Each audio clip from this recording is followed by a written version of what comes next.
구약성경 113면입니다. 출애굽기 20장 15절. 자, 먼저 한 절만 같이 읽습니다. 도둑질하지 말라. 자, 두 장 좀 이렇게 넘기시면 22장입니다. 출애굽기 22장. 자, 1절로 15절입니다. 출애굽기 22장 1절로 15절. 같이 한 목소리로 읽어 내려가겠습니다. 사람이 소나 양을 도둑질하여 잡거나 팔면 그는 소 한 마리에 소 5마리로 갚고 양 한 마리에 양 4마리로 갚을지니라. 도둑이 뚫고 들어오는 것을 보고 그를 쳐 죽이면 피 흘린 죄가 없으나 해 돋은 후에는 피 흘린 죄가 있으리라. 도둑은 반드시 배상할 것이나 배상할 것이 없으면 그 몸을 팔아 그 도둑질한 것을 배상할 것이요, 도둑질한 것이 살아 그의 손에 있으면 소나 나귀나 양을 막론하고 갑절을 배상할지니라. 사람이 밭에서나 포도원에서 짐승을 먹이다가 자기의 짐승을 놓아 남의 밭에서 먹게 하면 자기 밭에 가장 좋은 것과 자기 포도원에 가장 좋은 것으로 배상할지니라. 불이 나서 가시나무에 댕겨 낫갈이나 거두지 못한 곡식이나 밭을 태우면 불 놓은 자가 반드시 배상할지니라. 사람이 돈이나 물품을 이웃에게 맡겨 지키게 하였다가 그 이웃집에서 도둑을 맞았는데 그 도둑이 잡히면 갑절을 배상할 것이요, 도둑이 잡히지 아니하면 그 집 주인이 재판장 앞에 가서 자기가 그 이웃의 물품에 손댄 여부의 조사를 받을 것이며, 어떤 잃은 물건 즉 소나 나귀나 양이나 의복이나 또는 다른 잃은 물건에 대하여 어떤 사람이 이르기를 이것이 그것이라 하면 양편이 재판장 앞에 나아갈 것이요, 재판장이 죄에 있다고 하는 자가 그 상대편에게 갑절을 배상할지니라.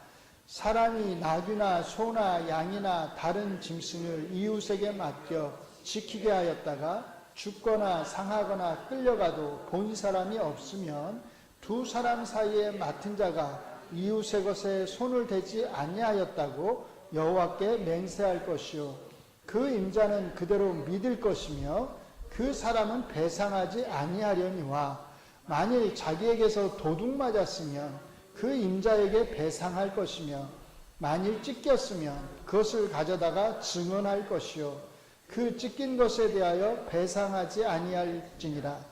만일 이웃에게 빌려온 것이 그 임자가 함께 있지 아니할 때에 상하거나 죽으면 반드시 배상하려니와, 그 임자가 그것과 함께 있었으면 배상하지 아니할지니라. 만일 새낸 것이면 새로 족하니라. 아멘. 자, 오늘은 소요리 문답 제73문, 74, 75문을 함께 생각해 보도록 하겠습니다. 프린트물 다 받으셨죠? 자, 제가 문을 하고 여러분들이 답을 하겠습니다. 제73문, 제8계명은 무엇입니까? 그 앞에도 글씨인데 자, 다시 한번 할까요? 제73문, 제8계명은 무엇입니까? 제74문, 제8계명이 요구하는 것은 무엇입니까?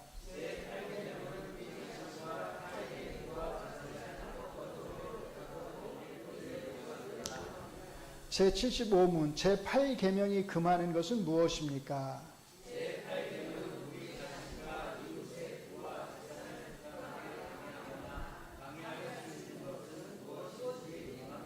예. 자, 지난번 제8계명에 대한 말씀을 다루었는데, 저는 제8계명을 이해하는데 기본이 되는 문제들, 즉 재산권, 또 재산을 소유하는 것의 의미, 그리고 하나님이 사회적 안정을 위해서 이스라엘 백성에게 주신 규례들을 먼저 살펴보았습니다. 여기에서 우리가 주목했던 것은 모든 물질의 참된 소유권은 오직 하나님에게만 있으며 하나님이 분배해 주신 것으로서의 위탁된 소유권을 갖는 이스라엘 백성에게는 그 소유권의 사용이 이웃을 위해서 제한되어 있다는 것이었습니다. 그리고 무엇보다도 하나님은 이스라엘이라고 하는 하나님 백성 공동체에 속한 가정들이 붕괴되지 않고 잘 세워져 갈 수 있도록 거기에 맞는 규례들, 특히 희년 제도와 같은 규례들을 명령하셨다는 것입니다. 이것은 기본적으로 이스라엘 백성이 도둑질하지 말라고 하는 8번째 말씀을 잘 지킬 수 있도록 하기 위한 사회적 안전장치였다고도 할 수 있습니다.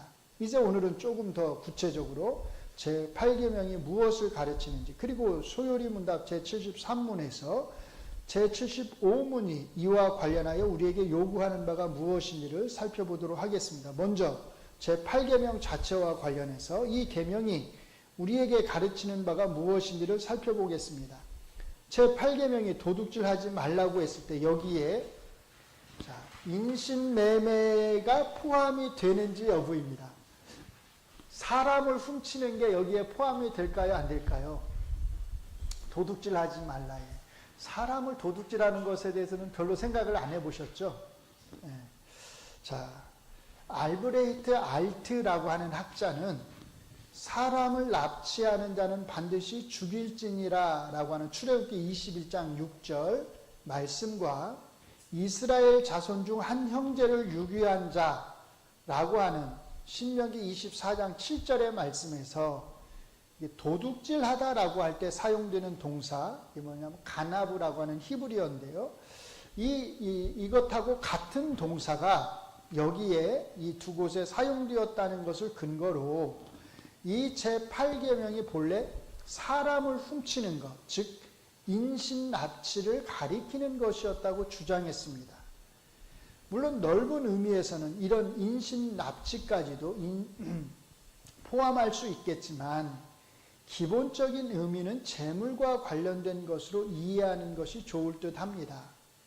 성경에서, 이게 중요한데요. 어떤 어휘가 동일하게 사용되었다고 해서 그것이 반드시 같은 범주의 말씀에 해당되는 것은 아닐 수 있겠죠.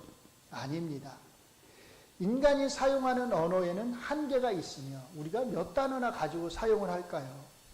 그래서 인간은 어떤 단어들을 문자 그대로의 뜻만이 아니라 때로는 상징적인 의미나 또는 사물을 마치 인간처럼 어떻게 표현해요? 의인화해서, 그렇죠? 사용할 수 있기 때문입니다. 특히 고대에서 어휘가 충분히 발달하지 않았을 때는 같은 단어를 다양한 상황에서 사용할 수 있었습니다. 그 대표적인 것이 히브리어 토브, 뜻은 좋은이라고 하는 형용사예요. 토브라는 형용사로서 이 단어는 영어의 good보다 훨씬 더 넓은 의미 범위를 가지고 있습니다. 예를 들어 이 단어는 창세기 1장 31절에서 하나님이 세상을 창조하신 후에 그 창조한 세상을 보시고 심히 좋았더라라고 할 때 토브, 좋은 이렇게 쓰는 거예요. 하나님의 의도와 뜻에 맞게, 이때 좋다는 의미는 뭐냐면 하나님의 의도와 뜻에 맞게 모든 만물이 창조되었다는 의미로 사용된 것입니다. 그게 좋은 거예요. 여기서는.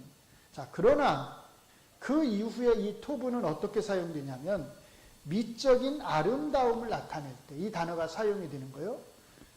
요셉은 용모가 빼어나고 아름다웠더라 할 때 토브 이렇게 말하는 거예요. 또 관능적인 쾌락을 나타낼 때 당신의 사랑이 포도주보다 나으니이다 할 때 여기 낫다 이게 토브예요. 또 도덕적 선함을 나타낼 때 여호와는 선하시고 할 때 이 선하다가 토브이고 실용적인 유용성 두 사람이 한 사람보다 나음은이라고 할 때 이 나음 이게 토브란 거예요. 그리고 번영과 형통함 여호와의 일로 형통하여라고 할 때 이것도 토브란 거예요. 이런 다양한 맥락에서 사용되었다는 것을 알 수 있습니다. 우리는 여기에서 공통적으로 토브라는 단어가 사용되었다고 해서 이 모든 말씀을 하나의 범주에 넣을 수 있을까요? 당연히 없겠지요. 넣을 수 없듯이 사람을 훔치는 것과 물건을 훔치는 것에 같은 단어가 사용되었다는 이유만으로 이 둘을 같은 범주 안에 넣을 수 있는 것은 아닙니다. 오히려 우리는 성경이 도둑질하지 말라고 했을 때 이 말씀이 구체적으로 어떻게 성경에서 사용되고 있는지 그 성경적 신뢰들의 주목하는 것이 더 좋습니다. 그러니까 단어의 의미보다는 성경의 용례를 살펴봐야 된다는 거예요. 제8계명과 관련된 가장 대표적인 신뢰가 바로 그 다음에 나오는 출애굽기 22장 1절로 15절의 말씀입니다. 우리가 읽었잖아요. 자, 먼저 바로 앞 출애굽기 21장 12절로 36절의 말씀에서는 폭행으로 인해서 또는 소와 같은 가축으로 인해서 사람이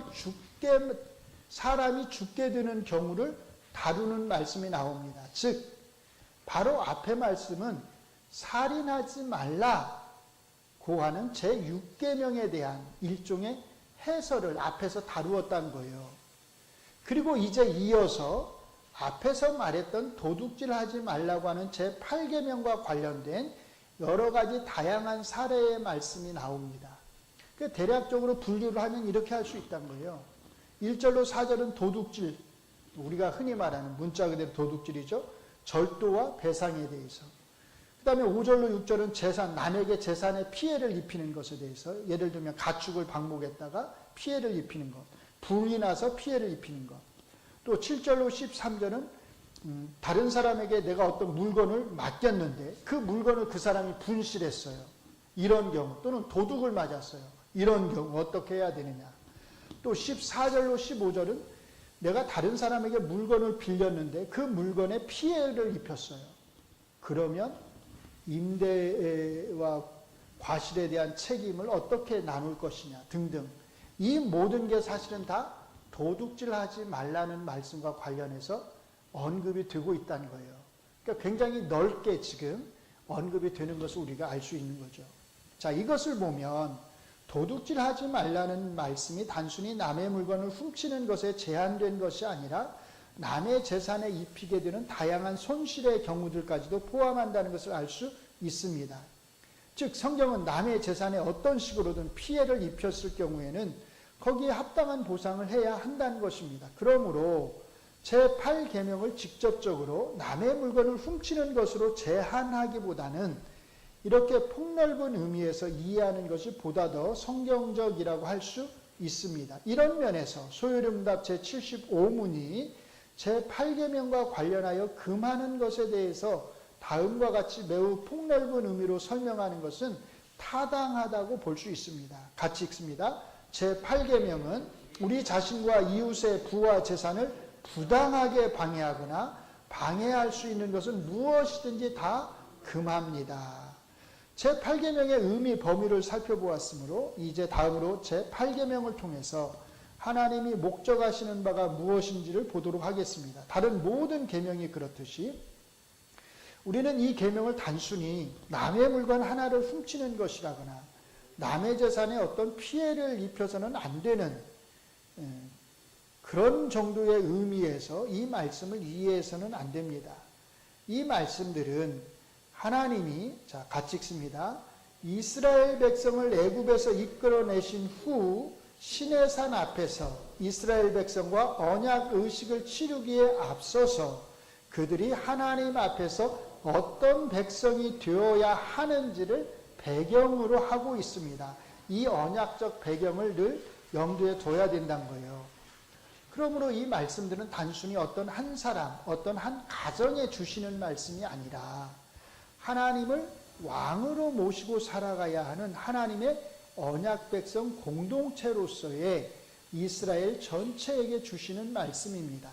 그러므로 제8계명을 포함해서 10계명과 관련된 말씀들을 다룰 때 가장 먼저 생각해야 할 것, 항상 염두에 두어야 할 것은 같이 읽습니다. 이 말씀들이 하나님이 구원하신 그 언약 공동체의 상호 신뢰와 평안을 목적으로 하고 있다는 것입니다. 항상 이걸 잘 기억하셔야 돼요. 이런 맥락 속에서 도둑질은 단지 한 사람, 한 가정의 재산적 손실만을 가져오는 것을 의미하지 않습니다. 하나님을 왕으로 모시고 살아가는 하나님 백성 공동체의 신뢰 질서가 무너지는 것입니다. 이 일로 인해서 백성들은 서로를 불신하게 되고 의심하게 되며 심지어 다툼에까지 이를 수 있기 때문입니다. 이것은 또한 하나님의 통치 아래에서 뭘 누려야 돼요?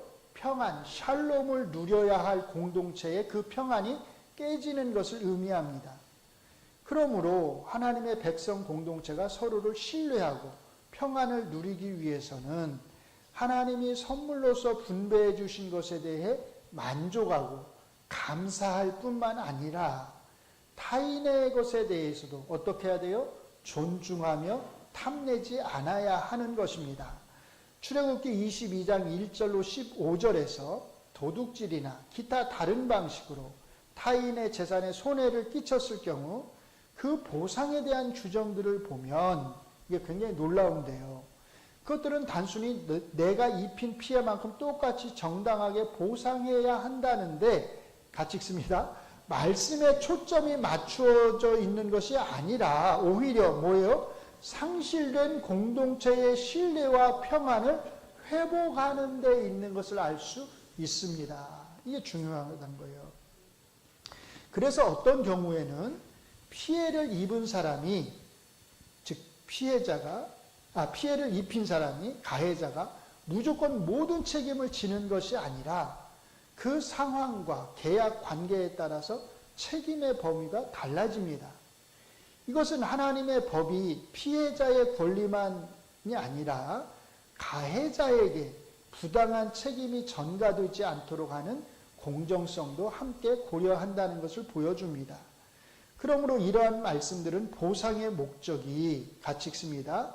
어떻게 거룩하신 하나님의 백성 공동체로서 이스라엘 백성이 상호 신뢰를 쌓아가야 하는지 뿐만 아니라 사회적 약자들이 그 공동체의 동등한 일원으로서 공동체 전체를 떠받치는 동료들로서 세워질 수 있도록 하는 데 있다는 것을 보여줍니다. 저는 이런 면에서 이 성경의 규정들이 오늘날 우리가 살아가는 우리의 이 법체계 있잖아요. 이거보다도 사실 훨씬 더 낫다, 뛰어나다. 사실 이렇게 생각하거든요. 제가 이거 하나하나를 해설은 안 해드리지만 그 하나하나의 해설을 보면 정말 이 하나님의 뜻이 놀랍다. 우리 현대인들이 이 성경의 이 가르침을 잘 받는다면 우리가 훨씬 더 동등한 그 입장에서 이 공동체가 파괴되지 않도록 서로가 서로를 떠받치면서 살아갈 수 있겠구나라고 하는 생각을 하게 되거든요. 그래서 이게 기본적으로 성경의 목적이라는 거예요. 하나님께서. 그리고 더 나아가서 상호 신뢰와 평안이라고 하는 이러한 공동체적인 목표는 궁극적으로 같이 읽습니다. 하나님의 왕국의 백성으로서 그들을 친히 통치하시는 왕으로서의 하나님을 신뢰하며 살아가는 삶의 구현을 목표로 하는 것입니다. 도둑질의 신학적 뿌리는 뭐겠어요? 불신앙입니다. 그것은 하나님이 나에게 충분한 것을 공급해 주지 않으셨다라거나 하나님은 나에게 일용할 양식을 공급하실 수 없는 분이시다라고 하는 하나님에 대한 불신을 표현하는 것이기 때문입니다. 그가 도둑질하는 사람이 이것을 의도를 했든 하지 않았든 그건 중요하지 않아요. 기본적으로 하나님이 이렇게 여기신다는 거예요. 따라서 도둑질을 금하는 규정은 하나님의 돌보심에 대한 주권적 섭리에 철저히 뿌리를 두고 있는 것입니다. 도둑질뿐만이 아닙니다. 보상의 문제에 있어서 이것은 피해자에게도 똑같이 적용이 됩니다. 만약 가해자가 충분한 보상을 할 수 없을 때 피해자는 어떻게 해야 할까요? 어떻게 해서든지 자기가 입은 피해에 대해서 동등한 보상을 받으려고 해야 할까요? 네가 나한테 10가지 손해를 끼쳤으니까 꼭 10가지 배상을 해야 돼. 이렇게 해야 되겠느냐라는 거예요. 도둑질과 관련해서 대부분의 경우 가해자는 사회적 약자에 속할 것입니다. 물론 그렇지 않은 경우도 있겠지만요. 그러므로 때로는 어떤 상황이 발생하겠어요? 충분한 보상을 하지 못할 수도 있지 않겠어요? 자, 바로 이런 경우에 피해자는 자신이 입은 만큼의 충분한 보상을 받지 못한다 하더라도 어떻게 해야 돼요? 그것에 만족할 줄 알아야 합니다. 어떻게 해서든지 그냥 내가 손해본 것만큼 다 채우려고 하면 안 된다. 그게 성경의 가르침이란 거예요. 여기에는 자, 같이 읽습니다. 가난한 형제에 대한 배려의 마음뿐만 아니라 가난한 형제의 보상보다는 하나님의 돌보심에 대한 신뢰의 마음이 작용하는 것입니다. 이게 중요해요. 내가 이 친구가 나한테 10가지 손해를 끼쳤는데 나한테 보상을 5가지밖에 못 해줘요. 그럼 나는 5가지 나머지를 어떻게 해야 되느냐고. 끝까지 막 이 친구에게 막 5가지를 배상하도록 물고 늘어져야 되겠느냐는 거예요. 하나님은 그러지 말라는 거예요. 근데 그러지 말라고 하는 이 배경에 뭐가 있느냐는 거죠. 뭐가 있겠어요? 나를 먹여 살리는 거. 내 삶의 토대는 이 친구가 아니라 누구란 거예요? 하나님이시란 거예요. 내가 이 친구에게 은총을 베풀었을 때 하나님이 그것을 나에게 갚아주실 수도 있다는 믿음이에요. 하나님에 대한 신뢰가 오히려 이 친구에게 내가 은혜를 베푸는 뭐가 되는 거예요? 토대가 되는 거죠. 그런 어떤 공동체적 의식이 성경에서는 굉장히 강조된다는 거예요. 잠언서의 다음과 같은 말씀은 바로 하나님의 이런 돌보심에 대한 신뢰를 바탕으로 하는 것임을 알 수 있습니다. 같이 읽습니다. 가난한 자를 불쌍히 여기는 것은 여호와께 꾸어드리는 것이니 그의 선행을 그에게 갚아주시리라. 똑같이 물질로 갚아주시든 아니면 다른 방식으로 갚아주시든 하나님이 그에게 어떤 은혜를 베푸신다는 것이죠. 그러므로 성경은 재물의 문제에 있어서 피해자와 가해자 모두가 뭐라고요? 하나님의 돌보심에 대한 신뢰에 근거하여 살아가야 한다는 것을 가르쳐주고 있습니다. 하나님의 돌보심에 대한 신뢰야말로 공동체의 구성원들이 서로를 신뢰하며 공동체 전체의 평안을 유지해 갈 수 있는 토대인 것입니다. 다음으로 도둑질하지 말라는 제8계명과 관련하여 우리가 중요하게 생각해 보아야 할 문제는 이게 더 중요해요. 사실은 가진 자들, 누구의 도둑질이에요? 권력자들의 도둑질입니다. 물론 가난한 자가 저지르는 도둑질도 죄입니다. 그것도 공동체의 신뢰와 평안을 깨뜨립니다. 자, 그러나 같이 읽습니다. 성경이 특별히 강하게 고발하는 도둑질은 힘 있는 자들이 제도와 권력을 이용하여 약한 자들의 삶의 터전을 빼앗는 형태의 도둑질입니다. 이건 엄청나게 심각한 문제란 거죠. 권력자들, 부한자들의 도둑질은 대부분 가난한 자들, 사회적 약자들을 상대로 이루어집니다. 이러한 도둑질은 사회적 약자들의 삶을 완전히 파괴하는 결과를 초래합니다. 뿐만 아니라 이런 도둑질은 사회 전반에 있어서 커다란 부패를 가져옵니다. 이런 부패는 하나님이 목적하는 그런 공동체, 곧 정의와 공의가 바르게 세워지는 공동체의 모습과는 정반대의 모습을 초래하게 되며 같이 읽습니다. 결국 공동체 전체의 멸망이라는 결과를 가져옵니다. 이게 성경 이야기예요. 하나님이 보내신 선지자들이 이스라엘의 권력자들, 부한자들을 향해서 던지는 심판과 책망의 말씀의 바탕에는 언제나 이런 형태의 도둑질과 착취가 있었다는 것을 알 수 있습니다. 같이 읽습니다. 밑에 부분. 아모스 선지자는 약자를 짓밟고 가난한 자를 망하게 하는 권력자들의 경제적 착취를 신랄하게 비판합니다. 미가 선지자는 밭을 탐하여 빼앗고 집을 탐하여 강탈하는 통치자들의 행태뿐만 아니라 삭슬 위에 일하는 종교 지도자들의 위선까지 고발합니다.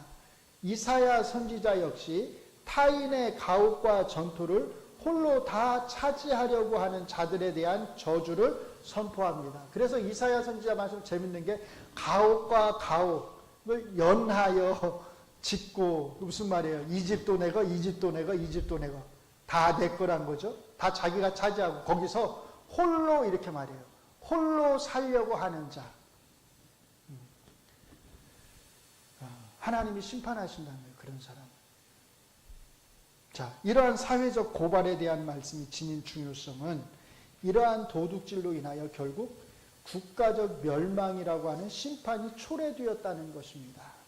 그리고 이것이 함축하는 것은 이러한 국가적 공동체의 모습은 하나님이 이스라엘 백성을 통해서 이루고자 하셨던 그 언약적 왕국의 모습을 더 이상 이들에게서 찾아볼 수 없을 뿐만 아니라 더 이상 기대할 수 없게 되었다는 겁니다. 기대가 사라지면 심판이 있는 거죠. 그러므로 남은 것은 심판과 멸망인 것입니다. 물론 이것이 하나님의 목적의 실패를 의미하는 것은 아닙니다. 자, 그 다음부터 쭉 그 패러그래프 같이 읽을게요. 시작. 하나님은 이스라엘 백성의 실패에도 불구하고 하나님 자신이 목적하신 바를 자신의 언약적 신실함에 따라서 이루어 가십니다. 그 신실함은 예수 그리스도를 통해서 명백히 드러나게 되었고 예수님으로 인해서 새롭게 이 땅에 세워지게 된 새로운 사회적 공동체로서의 교회 공동체를 통해서 이루어 가십니다. 교회 공동체가 이제 하나님의 왕국의 공동체로서 실행해 나가야 하는 정의와 공의의 중요성이 바로 여기에 있습니다. 그래서 우리가 바르게 생각하고 바르게 행하는 게 너무너무 중요하다는 거예요. 이제 마지막으로 소요리 문답 자체에 비추어서 제8계명이 오늘날 우리에게 직접적으로 가르치는 바가 무엇인지를 간단히 살펴보겠습니다. 소요리 문답은 모든 경우에 긍정적 적용과 부정적 금지의 설명을 담고 있습니다. 먼저 제74문에서 우리 자신과 타인의 재산 획득 방식에 대해 이렇게 설명합니다. 같이 읽습니다. 제8계명은 우리 자신과 타인의 부와 재산을 합법적으로 획득하고 늘릴 것을 요구합니다. 소요리 문답은 재산의 획득과 증식에 있어서 합법성을 강조합니다. 이것은 소요리 문답이 재산의 사적 소유권을 인정한다는 것을 전제로 하는 것입니다. 하나님은 우리에게 노동의 방식을 통해서 재산을 획득하도록 하셨습니다. 그리고 이것은 국가의 법이 허용하는 한에서 이루어져야 합니다. 그러니까 합법적 이렇게 말하는 거예요. 그리스도인은 하나님의 백성으로 살아가지만 국가의 법을 초월해 있지 않으며 하나님이 이 땅에 세우신 통치 기구인 국가의 법이 허용하는 방식의 범위 안에서 정당한 방식으로 재산을 획득할 수 있습니다. 그러니까 정직하게 세금도 다 내야 되는 거고요. 그러나 그리스도인의 재산 획득은 같이 읽습니다. 단순히 국가가 허용하는 법의 테두리 안에만 머물러 있지 않습니다.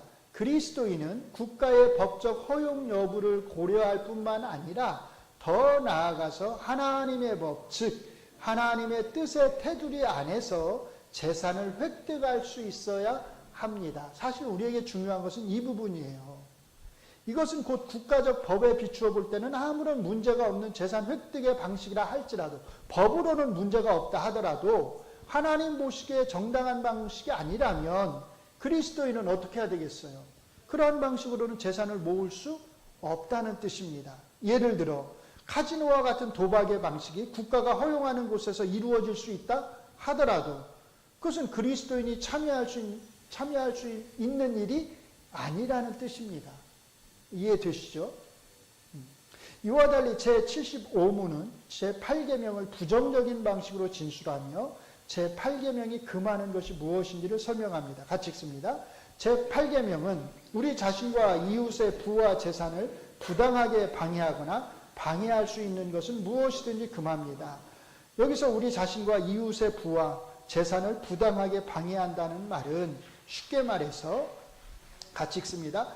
나와 이웃이 정당하게 재산을 모으고 유지하고 증식하는 과정을 부정한 방법으로 막거나 손해를 입히는 모든 행위를 뜻합니다. 무슨 말인지 이해되시죠?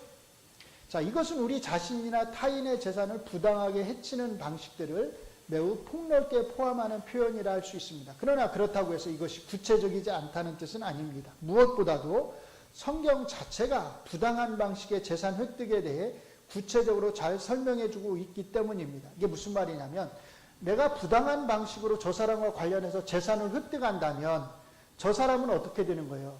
정당한 방식으로 벌 수 있는 재산을 나 때문에 어떻게 되는 거예요? 벌지 못하는 거죠.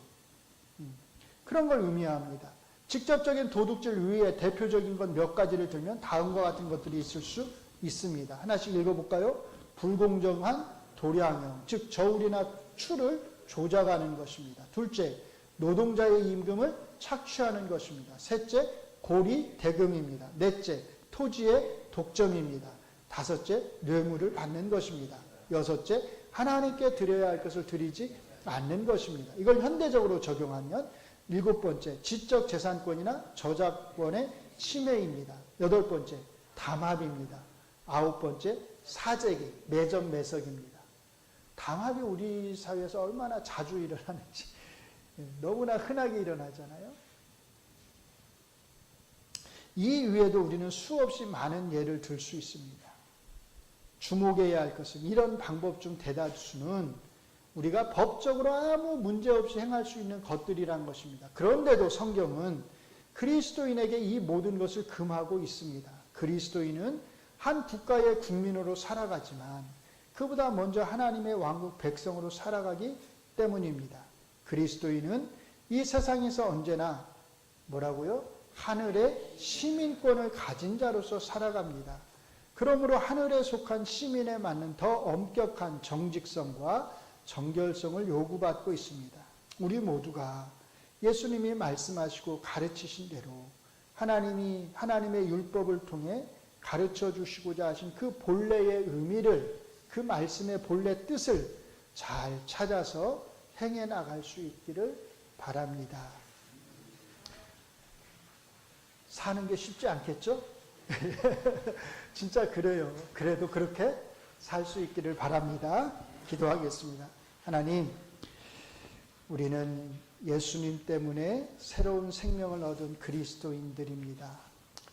우리가 어디에 있든지 우리는 항상 그리스도인이고, 우리가 어떠한 처지에 처해 있든지 그것과 상관없이 우리는 항상 그리스도인입니다.